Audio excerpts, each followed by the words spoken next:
Good morning. Today we are going to start a new topic, the scourge of underdevelopment.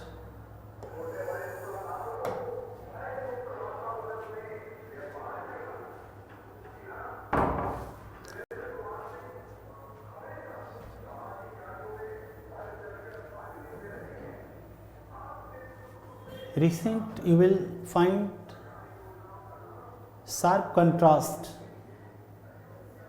in the different types of economy.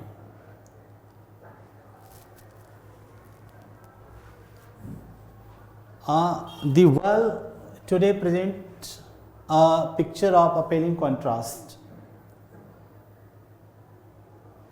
आप देखोगे पूरी दुनिया की economy में एक जबरदस्त कंट्रास्ट डिफरेंट मिलेगा, मतलब अलग अलग तरह का चीज मिलेगा. सम of the countries though a few in number are fabulously rich. तो there are many countries in this world and many countries are very much more rich. The standard of living of that country is very, very high. Included among these there are the countries of the Western Middle East के देश हैं. मतलब ये एक तरफ आप देखें कि बहुत अमीर लोग इस दुनिया में हैं, लेकिन वो कुछ लोग हैं जो बहुत अमीर हैं. On the other hand nearly 3/4 of the world population,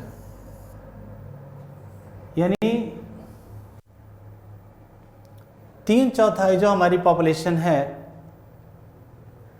Asia में है, Africa, Latin America and eastern Europe में है, can बेयरली afford even a minimal existence. Means they are unable to fulfill the basic requirements. Basic requirements means minimal requirements. This problem of food, the problem of clothes, and the problem of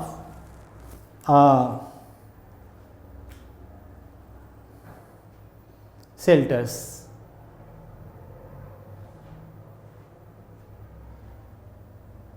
Majority of the people in these countries live amidst misery, squalor and hunger. इन देशों में बहुत सारे लोग हैं जिनकी जो जीवन है वो बिल्कुल मिजरी मीन्स कि बहुत गरीबी है, कष्ट है, भूखमरी है. मीन्स कि these are the characteristics of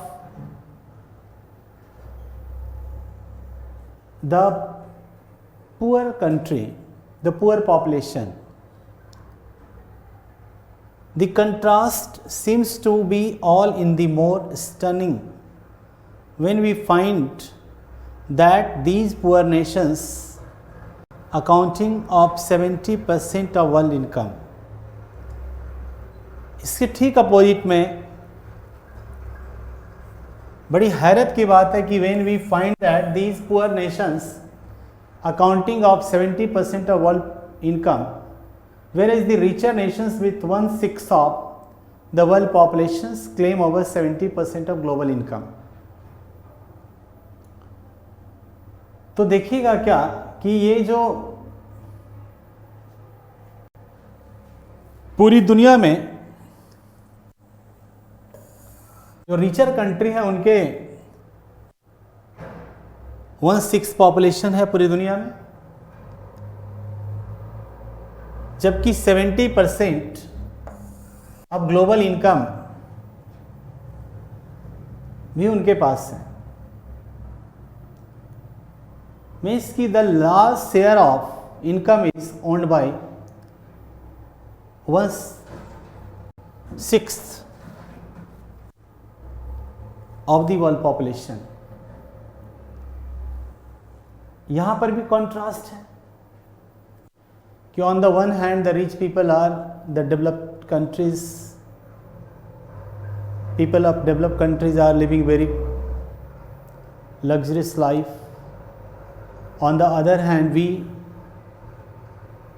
the people of developing country, are managing to a square meal anyhow. We are subsisting by very hard means. Our resources are very limited. Our consumptions are very limited, and we are compelled to live on marginal. The USA alone with its share is only about 6% of the world's population. America का जो population है वो दुनिया की 6% है, और लगभग has its command nearly 1/4 of the world income, और पूरे वर्ल्ड इनकम का 1/4 वो उसके पास है, यूएसए के पास. In between these low income and high income countries lie the middle income countries of Eastern Europe, such as Poland, Hungary, Russia, etc., who account for 12% of the world population and a similar population of world income.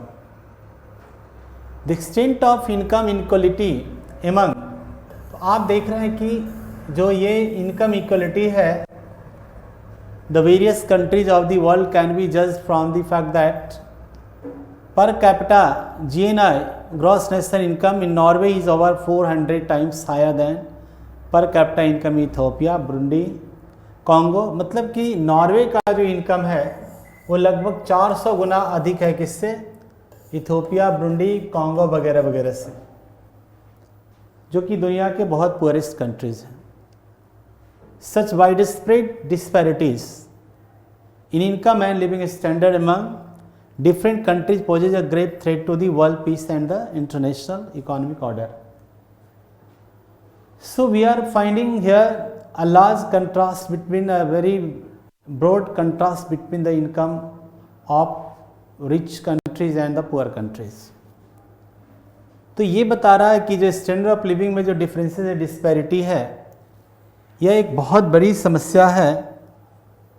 Pose a grave threat to the world peace के लिए, दुनिया की शांति के लिए भी और international economic order के लिए भी एक बहुत ही गंभीर प्रॉब्लम्स है.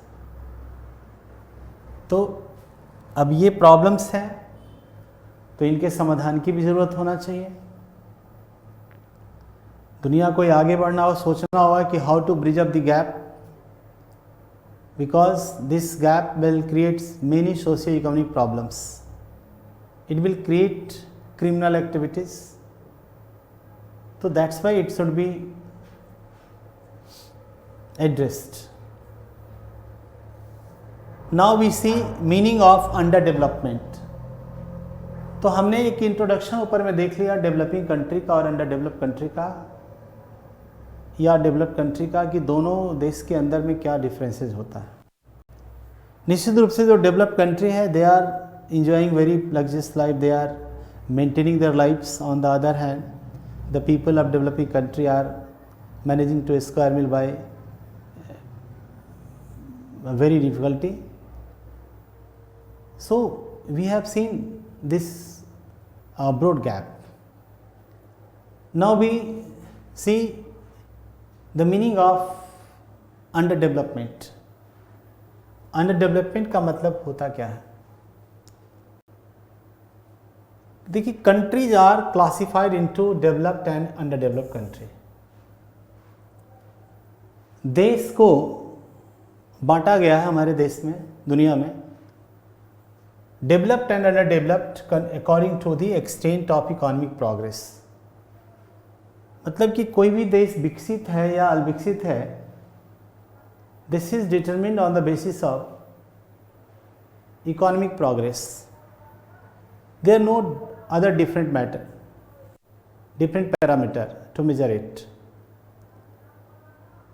If the economy is economically, if the country is economically strong, that country is considered developed. If the country is economically weak, that country is underdeveloped. So there is only one tools to measure the differences between the developed country and underdeveloped country. Those nations who have made significant development in the diverse field of their economic activity and termed as developed, advanced or affluent countries. बताया जा रहा है कि वैसे देश जिसने कि बहुत महत्वपूर्ण तरीके से डेवलपमेंट किया है अपने कई सारे फील्ड में, इकोनॉमिक एक्टिविटी में, there are several sectors, several fields in the economic arena of a country, like education, like health, like infrastructure development. There are several sectors in the economy. Activity are termed as developed, advanced or affluent. आप तीन चीज़ एक ही चीज़ है, developed बोलो या advanced बोलो या effluent बोलो, अमीर या रिच बोलो। तो जो अमीर देश होता है, जो डेवलप्ड एडवांस देश होता है, वो एडवांसमेंट उसी देश में होता है, मतलब उनके पास एक्स्ट्रा रिसोर्सेज है फॉर देयर डेवलपमेंट के लिए। On the other hand the countries whose economies have been stagnant, और दूसरी ओर देखेंगे कि कई ऐसे देश हैं जिन देशों में इकोनॉमिक जो परफॉर्मेंस है, इकोनॉमिक एक्टिविटीज़ है, बिल्कुल स्टैग्नेंट है। इंडिया के बारे में भी आप कह सकते हैं आज से 20-30 साल पहले हमारी इकोनॉमी बहुत स्टैग्नेंट थी, 91 के पहले। Perhaps we can see we could see the transformation in our economy before 1991। मतलब कि बहुत बदलाव नहीं हुआ करता था, रोड्स नहीं है हमारे यहाँ, इलेक्ट्रिसिटी पावर नहीं है, स्कूल्स अच्छे नहीं है, बिल्डिंग्स अच्छे नहीं हैं, इंफ्रास्ट्रक्चर अच्छे नहीं हैं।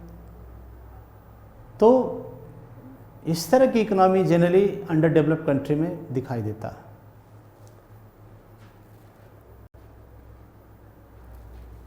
तो स्टैग्नेंट इकोनॉमी यहाँ होता है over the past many decades, कई दशकों तक के।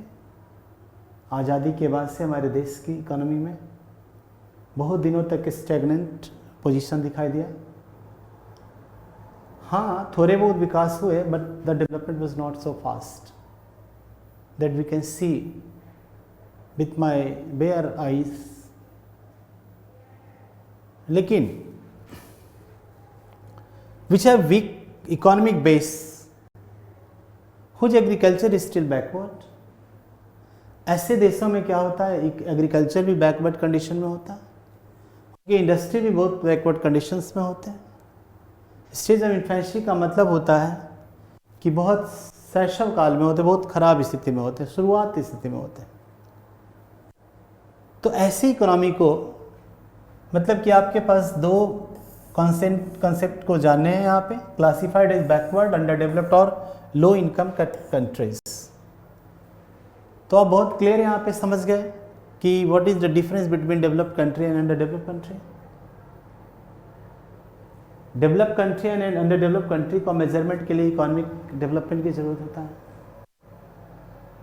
अगर आपकी इकोनॉमिक डेवलपमेंट है, अच्छी है, अप्रिशिएबल डेवलपमेंट है, it means you are developed country. And if there is less possibility of development there, the pace or growth or speed of development process is very low, stagnant, that is termed as the underdeveloped economy. तो यहाँ पे यही दिया है कि those nations who are made significant development, जैसे developed country के ऊपर में आप मान सकते हैं यूएसए है, जर्मनी है, जापान है, कनाडा है, रसिया है, ब्रिटेन है, और भी कई सारे देश हैं जो डेवलप्ड हैं। इनमें कुछ देश में G7 ग्रुप बना रखा है। तो मोटे तौर पे ये जो डेवलप्ड कंट्री होते हैं उनकी इकोनॉमी इतनी अच्छी होती है, इतनी इकोनॉमिक डेवलपमेंट वहाँ पे हो जाता है कि कमोबेश वहाँ पे the people are not facing any basic problems, any problems to get basic needs like education, food, clothes, shelters. There is no problem of these basic needs because this country is backed by the very sound economy. When the economy is sound, the country will be developed. When the economy is unsound or economy is poor, country is poor, economy is poor, the country will be poor also. When we measure the difference between, when we study the difference between the developed and underdeveloped country, the main parameter is the economic development. Means it is the economic development by which we can decide and divide the two segment of economy. The one is developed and underdeveloped economy.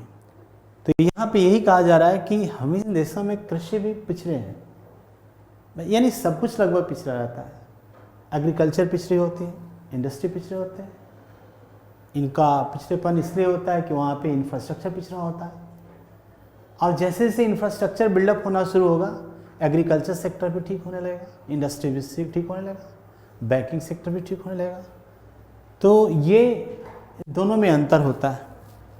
These are the countries which have been left far behind in the rear of modernization and industrial development and thereafter continue to remain poor. अब आप ऐसे देश में देखिएगा जो देश बिल्कुल गरीब है, जो देश की इकोनॉमिक एक्टिविटी बहुत स्लो है, जहाँ पे ट्रांसफॉर्मेशन की स्टार्टअप की प्रक्रिया बहुत स्लो है, जहाँ पे इंफ्रास्ट्रक्चर वर्क स्लो चल रहा है, in this type of economy you will find that there is rare modernization. तो आधुनिकीकरण भी नहीं होता है क्योंकि without transformation modernization cannot take place. If you want to modernize your economy, अगर हम इकोनॉमी को बदलना चाहते हैं, चेंज करना चाहते हैं, तो देयर मस्ट बी ट्रांसफॉर्मेशन। अब ट्रांसफॉर्मेशन क्या होगा? तो आधारभूत इंफ्रास्ट्रक्चर का ट्रांसफॉर्मेशन होगा, रोडवेज तैयार होना चाहिए, इलेक्ट्रिसिटी तैयार होना चाहिए, रेलवेज तैयार होना चाहिए, एयरपोर्ट होना चाहिए। तो इन सब के माध्यम से we can transform the economy, modernise the economy, therefore continue to remain poor. और इसलिए ये जो देश है, जो गरीब देश है, वो they are compelled to be poor, the compelled to, they do not have any built-in growth propelling forces and thus require an enormous amount of efforts to bring about any appreciable or meaningful development in their otherwise stagnating economy. अब कह रहा है क्या कि इन देशों के अंदर में बहुत ज़रूरत है, ये तो ऐसे नहीं हो सकता है। तो इन देश में क्या होता है, बहुत ज़रूरत है, किसका? अमाउंट की ज़रूरत होता है, बहुत पैसे पूंजी की ज़रूरत होता है। Bring about any appreciable or meaningful development in their otherwise. अगर इकोनॉमी अपने आप को ट्रांसफॉर्म करना चाहता है, इस तरह की इकोनॉमी आधुनिकीकरण लाना चाहता है, मॉडर्नाइजेशन लाना चाहता है, तो बहुत बड़े पैसे की ज़रूरत होता है। और इसी के लिए कभी कभी आप सुनते हैं FDI की बात, बहुत सुने होंगे FDI, इसी से रिलेटेड टर्म है FII। तो FDI क्या होता है ये देखेंगे। ये एक इन्वेस्टमेंट प्रोसेस है, क्या एक टूल है इन्वेस्टमेंट। चूँकि हमारे देश, हमारा देश जो है, या कोई गरीब देश तो गरीब होता है, और उस देश में निश्चित रूप से इन्वेस्टमेंट की दिक्कतें होती हैं। तो अब कैसे किया जाए, चूँकि उसके लिए एक बहुत लार्ज अमाउंट की, इनॉर्मस अमाउंट की ज़रूरत होती है to bring transformation and development. However, since most these countries, serious efforts are now underway to lift them out of the depth of countries old stagnating and poverty. These countries are now designed as developing economy. तो अब देखेंगे कि हाँ, ये तो बात सही है कि बहुत सारे देश अंडर डेवलप्ड हैं, इन अ वेरी क्रिटिकल कंडीशंस में हैं, बहुत डिप्राइव्ड कंडीशंस में हैं। फिर भी बहुत सारे देशों ने एक सीरियस एफर्ट्स लिए, उठाए हैं। मतलब कि underdeveloped country has taken many initiatives, serious initiatives to transform them. और कुछ जो ट्रांसफॉर्मेशनल प्रक्रिया है वो पाइपलाइन में है, वहाँ चलाए जा रहे हैं। अब उनके अलग अलग तौर तरीके से कोई देश FDI को भी अपनी ओर खींच रहा है, FII। तो अब ये देश एक डेवलपिंग कंट्री के रूप में, जैसे इंडिया को लीजिए, तो 91 के बाद हमने 91 के पहले हमारी इकोनॉमी भी अंडर डेवलप्ड थी।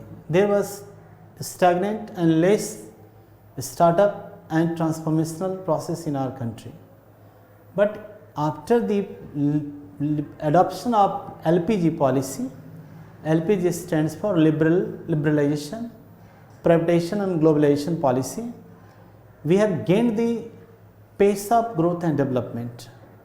This credit goes to Mr. Manmohan Singh, the Oxbridge scholar. Manmohan Singh is called the Oxbridge scholar. He adopted the liberalization policy, LPG policy in 91, and India got very appreciable growth and tempo of growth and development process. Now the changes are everywhere in India. Startups, you will find startups in every sector. New bridges are being constructed, roads are being constructed, airports are also constructed. Overall and everywhere you will find and you can see transformational processes and startups in our country. And through these serious efforts and strivings, we have gained the pace of development, and now we are the developing country. Presently, Indian economy is the fifth largest economy of the world in term of GDP, and in term of PPP, मतलब purchasing power parity, we are the third largest economy of the world. So we have taken some serious steps to transform it and to modernize it also, and the process of modernization is always also in a very good pace, very appreciable pace. मतलब हमने अपने जो under developed का जो ठप्पा था हमारे ऊपर में, जो एक संज्ञा दी जाती थी, उस संज्ञा से हमने बाहर, नहीं तो कभी एक ज़माने में ऐसा हुआ करता था कि द इंडियन इकोनॉमी को एक कहा जाता था अंग्रेजी में कि हिंदू ग्रोथ रेट के ऊपर में, हिंदू ग्रोथ रेट, इंडिया की इकोनॉमी को देखते हुए हिंदी ग्रोथ रेट की संज्ञा दिया गया था। हिंदू ग्रोथ रेट का मतलब होता है कि हम लोग बड़े भाग्यवादी हैं और सोसाइटी में बहुत हमारा ग्रोथ रेट स्लो था, मैंने लोगों का ग्रोथ रेट भी स्लो था और ओवरऑल इकोनॉमी का ग्रोथ रेट भी बहुत स्लो था। इस हिंदू ग्रोथ रेट के जो संज्ञा है दिया जाता था भारत को, या विशेषण दिया जाता था, इस ग्रोथ से हमने उभर करके and now we have become the secular. फिर बाद में किसी ने कहा कि इंडिया की जो ग्रोथ है वो सेकुलर ग्रोथ रेट है, मतलब अब डेवलपमेंट अच्छा हो रहा है, अच्छी परसेंटेज में है। Now we are the developing economy, और sometimes we are always in competition with Chinese economy. Sometimes China exceed me and onwards I exceed China.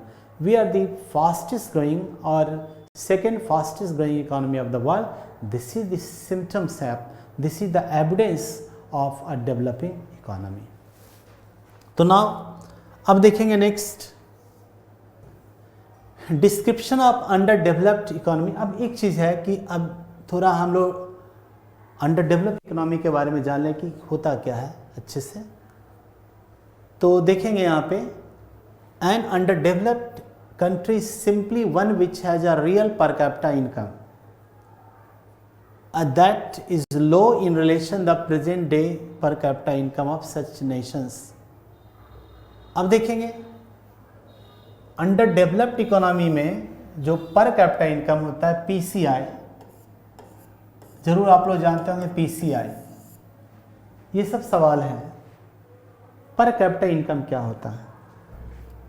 तो मान लो कि हमारे देश में एक साल के अंदर जितने जीडीपी हुआ और जितने पॉपुलेशन से भागा दे देने पे जब भाग हम देते हैं तो जो पर कैपिटा में एक मोटा मोटी मैं आपको बता रहा हूँ, सिंपली जो लोग हम इस वीडियो को देख रहे हैं कि पर कैपिटा इनकम कैसे निकाले, प्रति व्यक्ति आय, इस टर्म से आप समझ गए होंगे।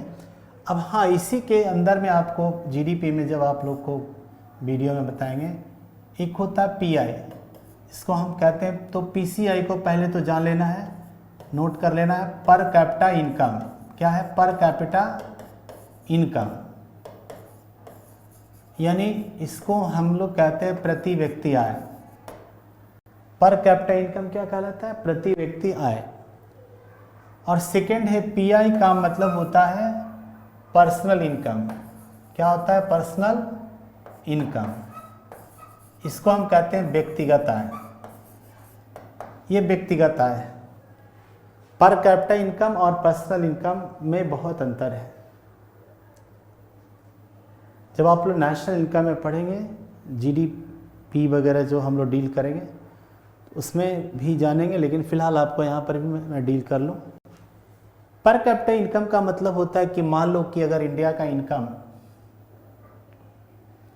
1 लाख रुपया है, कितना है?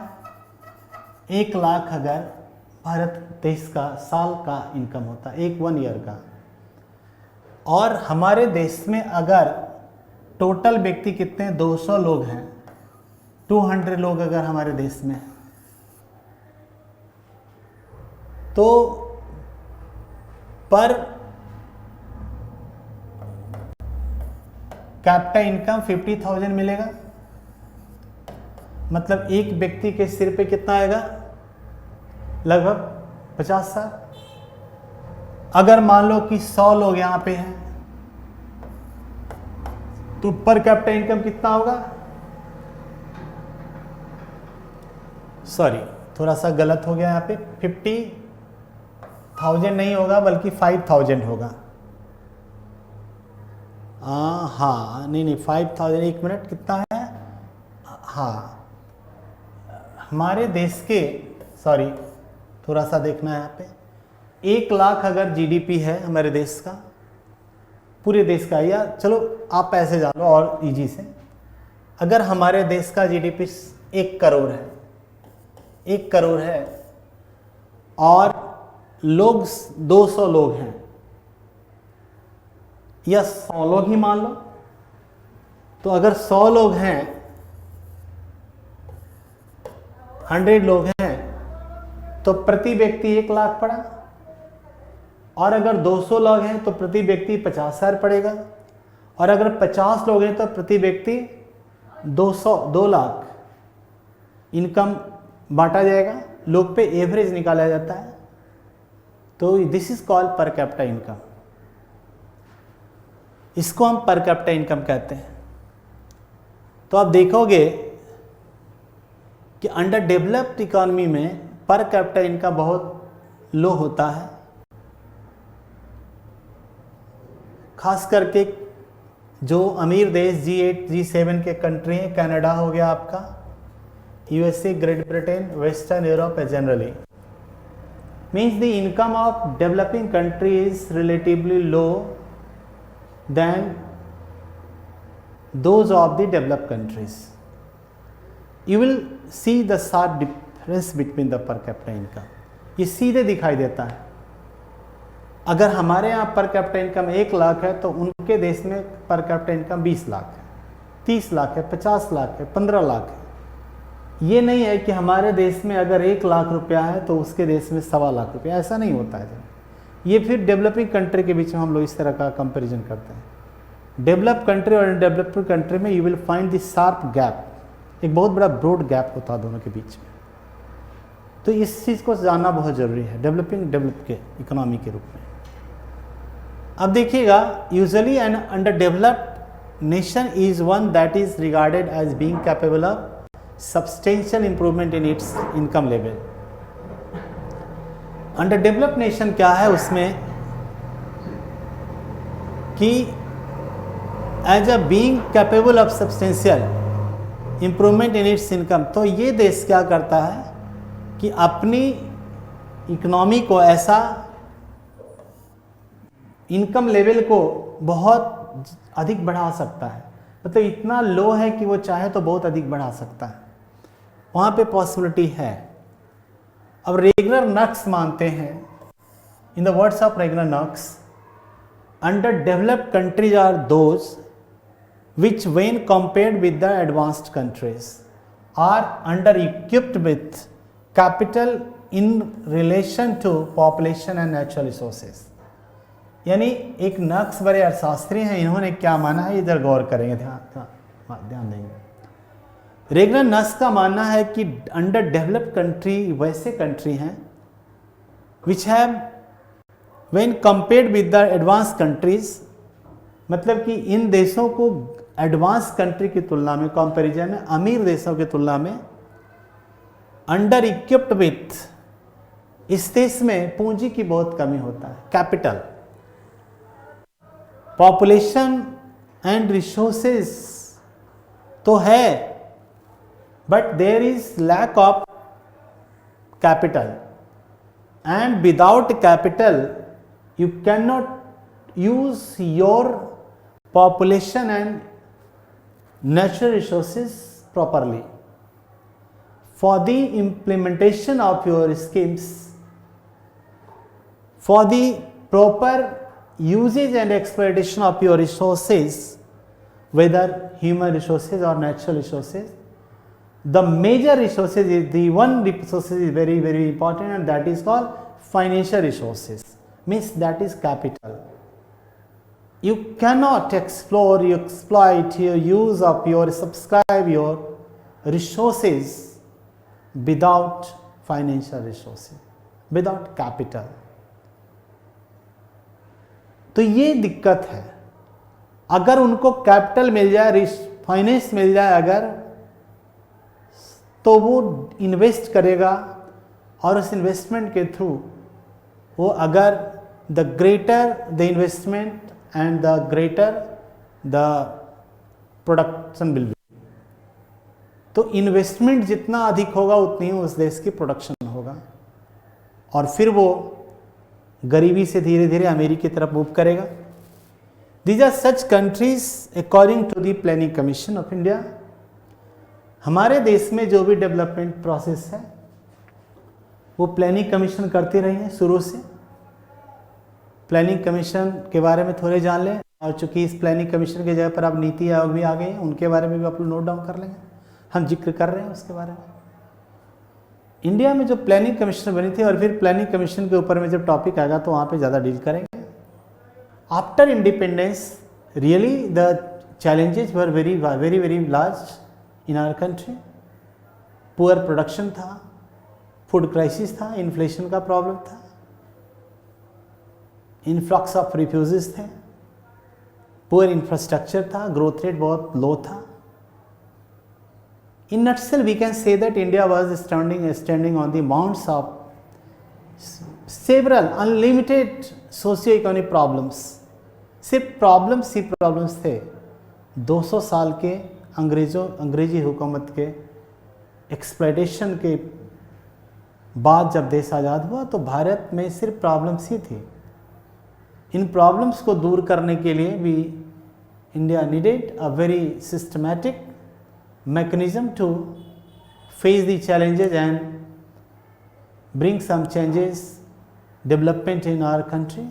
For this purpose, the Planning Commission was constituted on 15th March 1950 को।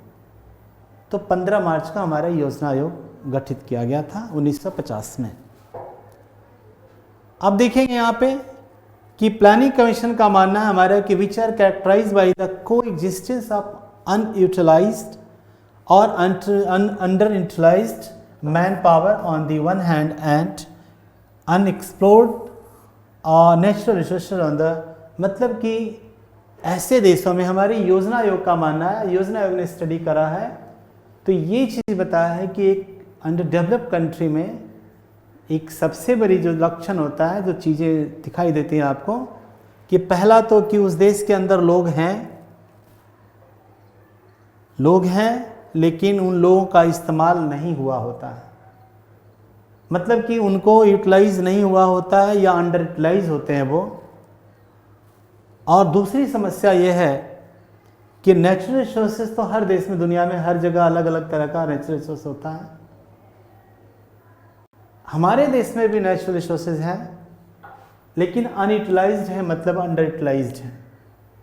मतलब we are not capable of utilising these natural resources and we have not trained our population so that they can be a productive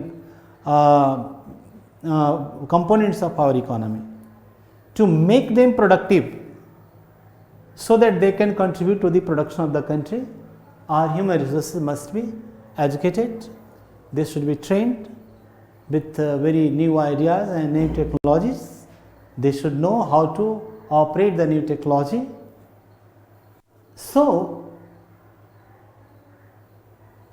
they should be properly trained, but no, in a underdeveloped economy the people are not properly trained, they are not very well educated, they are considered the best resource to bring the economy from the abyss of crisis.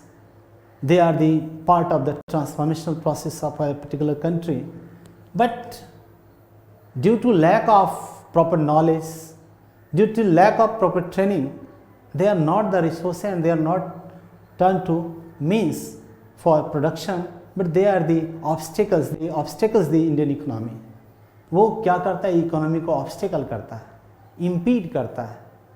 तो एक तो ये problem है कि ऐसे this type of country the people are not trained, they are not educated, they don't know how to operate the machines, how to imply the new technology in either agriculture sector, industry sector, or whatever, wherever. And the another problem is that we have resources, we have mineral resources, there is much more resources in the grave of my land, but we have no tools to tackle that resources. This is the biggest drawback and the biggest problem in an underdeveloped economy. Next है the broader features of the underdeveloped countries. अब यहाँ पे ये बताया कि क्या क्या विशेषताएं हैं, characteristics क्या क्या है, on which basis we can say that this economy is underdeveloped. आप कैसे कह सकते हैं कि इकोनॉमी अंडरडेवलप्ड, क्या आधार है? In the light of the above description of an underdeveloped economy, तो हम देख सकते हैं कि दूसरे भी इकोनॉमी है अंडरडेवलप्ड इकोनॉमी। किस बेसिस पर आप कह सकते हैं कि कोई भी इकोनॉमी अंडरडेवलप्ड है? इसके तो सबूत होने चाहिए, एविडेंसेस होने चाहिए। तो देखेंगे पहला कि the per capita income, real income per capita PCI, अभी हमने बात किया, in these countries is very low when compared with the income level of the advanced country. अभी भी चाइनीज़ इकोनॉमी भी एक डेवलपिंग कंट्री है, लेकिन अमेरिका डेवलप कंट्री है। जब आप अमेरिका के पर कैपिटा इनकम, जापान के पर कैपिटा इनकम, जर्मनी के पर कैपिटा इनकम को आप जब रिलेट करेंगे, और when you compare with the per capita income of USA, Germany, Japan, France, Switzerland, तो you will find and you will lag behind, अब बहुत पीछे हो जाएंगे, छूट जाएंगे। मतलब आपको ऐसा फ्रस्ट्रेशन होगा कि फिर तो आपको लगेगा कि नहीं, बेकार का तुलना है भाई, ये तो बेकार का तुलना है। तो इस तरह की जो तुलना लगे, कंपैरिजन करने में हम बहुत पीछे हो जाएं, तो मान लो कि हमारी इकोनॉमी अभी भी एक अंडर डेवलप्ड इकोनॉमी है, अभी हम विकास नहीं किए, हमारे देश में बहुत विकास करने की ज़रूरत है। So we are not in a condition, the Indian economy is not in a condition to compare the per capita income with America and Germany, Japan. वो 20 गुना, 25 गुना, 30 गुना, 40 गुना वो हमसे पर कैपिटा इनकम के अधिक है। तो ये एक प्रॉब्लम है, ये आपको दिखाई देगा, you can see in the under developed economy, Bharat जैसे इकोनॉमी में भी दिखाई देगा। These countries have a low capital base and lower rate of capital formation, which is one of the main causes of their underdevelopment. अब देखिए लो capital base क्या होता है और lower rate of capital formation क्या होता है। कैपिटल फॉर्मेशन का मतलब होता है पूंजी निर्माण। नो डाउट अगर आपकी इनकम बहुत अच्छी नहीं है, आप किसी तरह से जीवन यापन कर रहे हैं बाय किसी तरह से वेरी डिफ़िकल्टी से आप अपना इनकम को गेन कर रहे हैं, तो you will not save more and more, even कि you will not save even a single रुपी।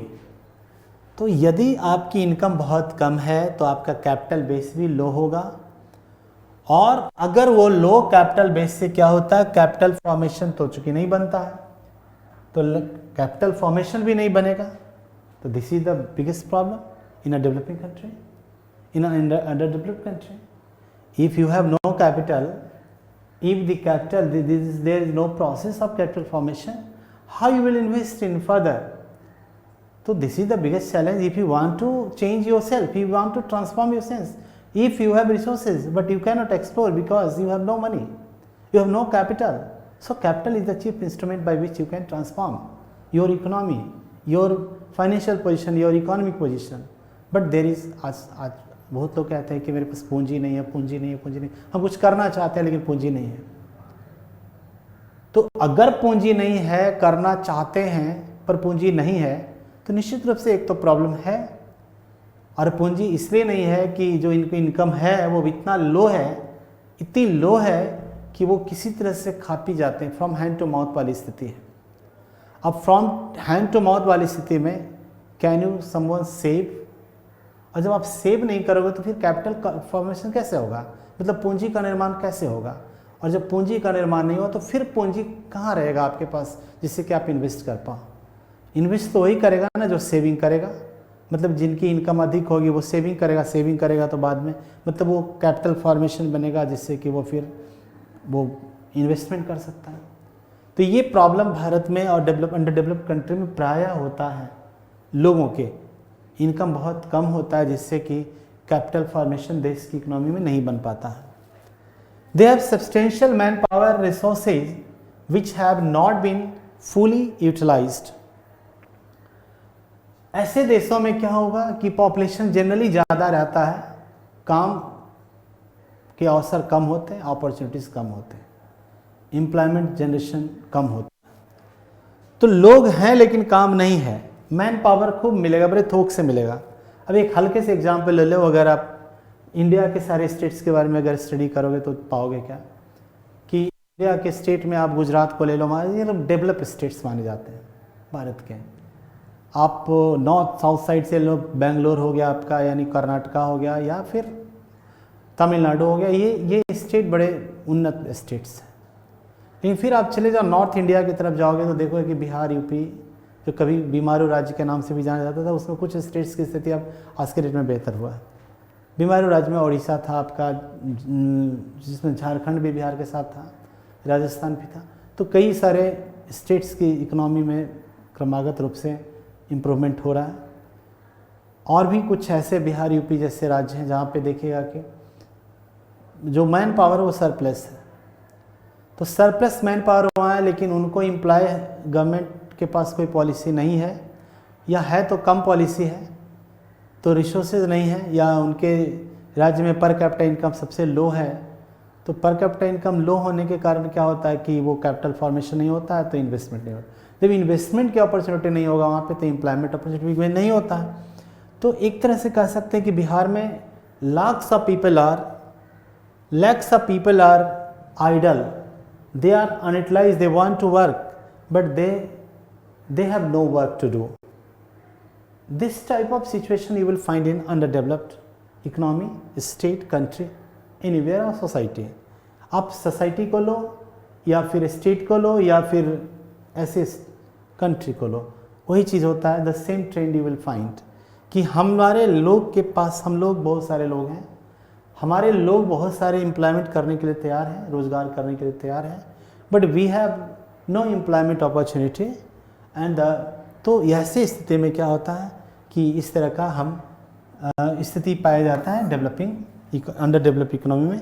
मतलब लोग हैं लेकिन उनको यूटिलाइज नहीं किया जा सकता है। They can be, next point है, दे उनके जो कैरेक्टरिस्टिक में अगले पॉइंट है, they can be put on the road of economic development only if some serious large scale efforts are made on this direction. अब ये है कि ऐसा नहीं है कि वो जो हमारी पॉपुलेशन है, मैन पावर है, वो काम करना नहीं चाहते, they are ready to work, but we have no plans, no strategy to employ them. Either government lacks seriousness, or either government or the government has less willpower. So the government should make the strong willpower and some strategy for their resolutions. तो अगर आप इनको कर लेते हैं, दे can be put on the road by of economic development पे लाया जा सकता है, अगर कुछ सीरियस लेवल पे कोई प्रयास किए जाए तो। In brief these are countries, अब हम इनको संक्षेप में कहेंगे, मतलब कि अंडर डेवलप्ड इकोनॉमी के। तो मुझे लगता है कि अंडर डेवलप्ड इकोनॉमी के बारे में बहुत अच्छे से आप लोग बहुत शानदार तरीके से आप समझ गए हो कि अंडर डेवलप्ड इकोनॉमी होता क्या है। बड़ा हमने बहुत जीरो लेवल की बात करा है आपसे, बहुत ज़्यादा हाईटेक बात नहीं की है इसके बारे में।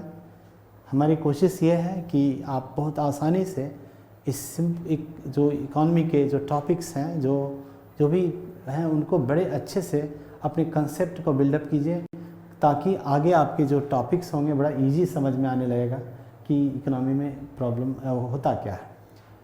इन ब्रीफ अगर संक्षिप्त में कहें तो these are countries which possess a good potential to utilize more of labor and natural resources and rate the level of living of their people by stepping up their rates of employment, capital formation and by adopting better techniques of the production.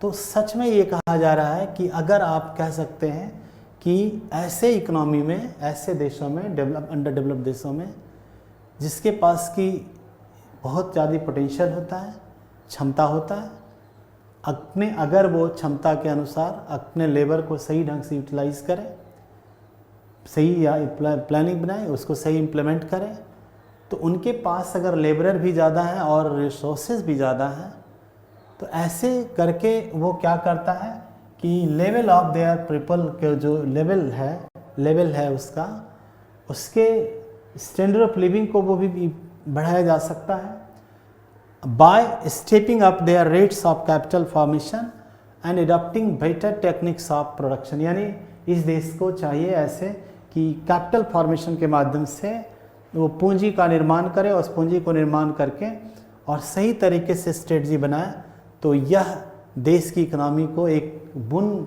यानी एक push करेगा, और इसके साथ उसके देश के human resource का, नेचुरल रिसोर्स का प्रॉपर वे में इस्तेमाल करके, और we can transform the overall economy, हम इस इकोनॉमी को बदल सकते हैं, बेहतर किया जा सकता है।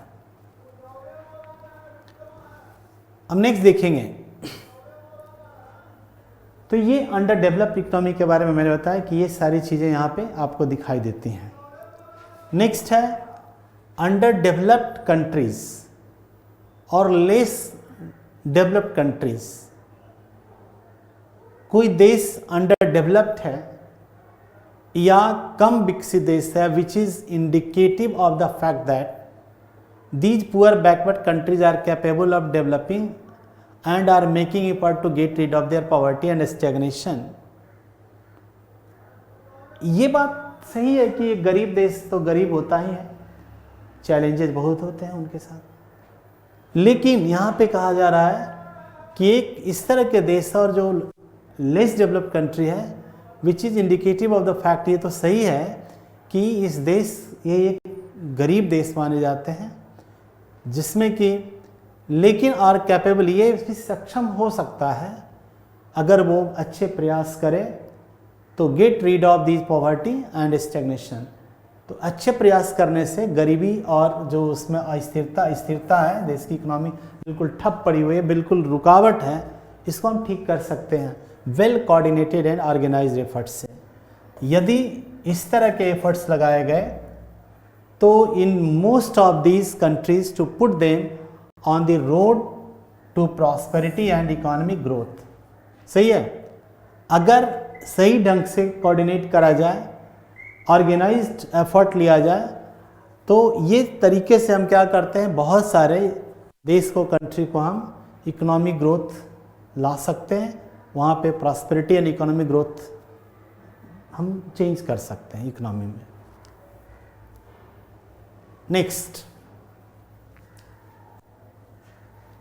These developing countries are also known by the name of, इनको थर्ड वर्ल्ड भी कहा जाता है, तीसरी दुनिया कहा जाता है।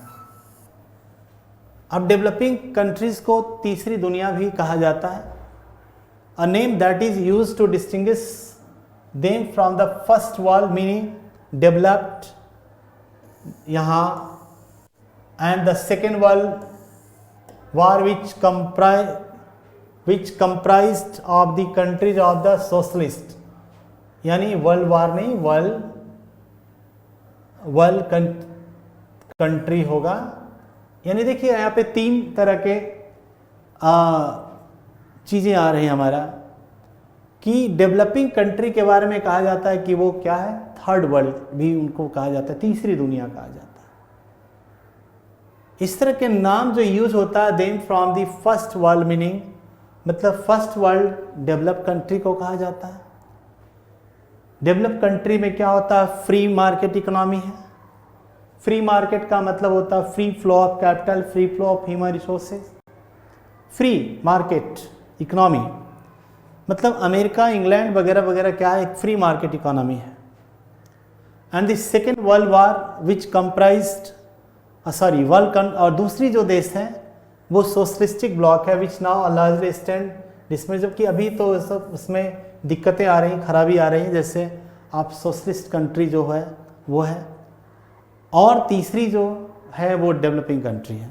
Sometimes the words north and south are also use to describe the rich developed countries and the poor. अब कभी कभी इस तरह की भी बातें आती हैं, नॉर्थ एंड साउथ के बारे में बातें आती है, उत्तरी और भारत और दक्षिणी के बारे में बात कर करके, और रिच और डेवलप के बीच अंतर। तो खैर ये तो अलग अलग इस आपके लिए बहुत ज़रूरी नहीं है, फिर भी जानना है।